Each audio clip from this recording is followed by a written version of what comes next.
Oh, hello everybody. So, the first article I read, should remote working continue after the lockdown? Some employees were pretty happy about it. They reported increased production and more time with family, more time to do other activities, and a generally happier life. Some of them were mad because of increased responsibility, lack of team environment, lots of distractions, family tension, improper work space in the home, and managerial issues. So, there was a whole load of reasons why multiple employees were mad. Now, the second article was can an all remote model scale? 2.7 billion dollar company. It was about called GitLab, and GitLab was a 2.7 billion dollar company pre-pandemic. This their model was actually used for many companies to become remote during the pandemic. And the company was just about to go public in 2019 before the pandemic, and the question was whether or not it could continue to scale. The next article, GitLab and Future of All Remote Work, kind of answered that question.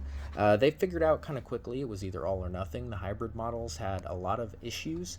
The only really big issue with the all or nothing platform was the fact that the CEO had a hard time addressing all the employees online. If it was above 100 employees working for the company, it became a small nightmare to get everyone in one space.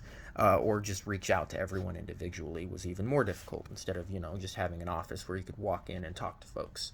The fourth article, can a work at home policy hurt morale?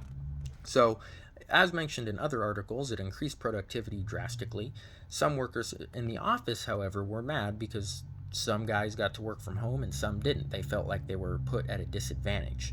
That being said, for all the workers that were upset about it, there were workers in the office that were actively trying to earn it. The HR manager and the project manager got into it regarding the situation. HR arguing for the office workers, the project manager obviously arguing for his project of working from home.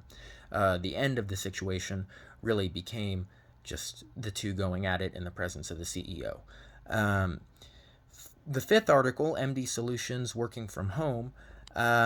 So that started with allowing workers 3 days per month working at home. One employee that had to move away for personal issues asked for all work from home, or he would be resigning. The issue was this employee was a project manager and vital to the company.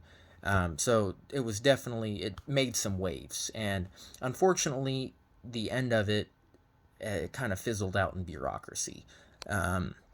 There were too many people worried about the managerial aspects of him being able to communicate with his team, and they pretty much decided to let him go, even though before disclosing the information that he was resigning, unless they had let him go, many of the employees stated to just let him work from home after given his issue.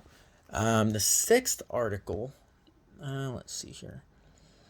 The sixth article, what's next for remote work? Analysis of 2,000 jobs, 800 tasks, and 9 countries. So, pretty much the consensus of this is it was better for some work and bad for others. Remote work was better in an advanced economy than emerging economies, and it negatively affected restaurants, bars, and shops and stuff like that, as well as teaching and other things. So, in some areas, tech companies specifically, and other jobs that can easily be done at home because the majority of the work is on the computer anyways, it increased productivity, decreased driving time, and made the environment just generally better.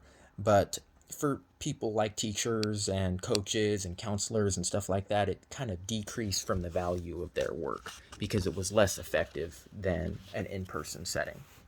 The seventh article, TCS from physical offices to borderless work. So the company started in offices conventionally, as many do, but it was based in a country that was different than the country in which many of its employees resided. Pre-pandemic workers had to have a work visa and stuff like that to come and work at the office for the company, and this created many issues. Most of the people weren't happy. They didn't want to be stuck in the office. So pre-pandemic, they began to explore different options for working remotely. The system was reimagined for the pandemic and went through many different issues as HR, management of resources, and communications between workers became issues, as well as payroll between different countries and stuff like that was also a problem.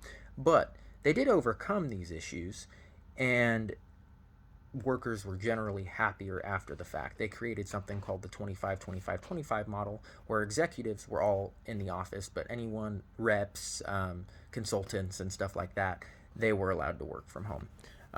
Hope everyone enjoyed this very rushed explanation of all these, because I'm trying to make it fit into one video. Have a good one, everybody.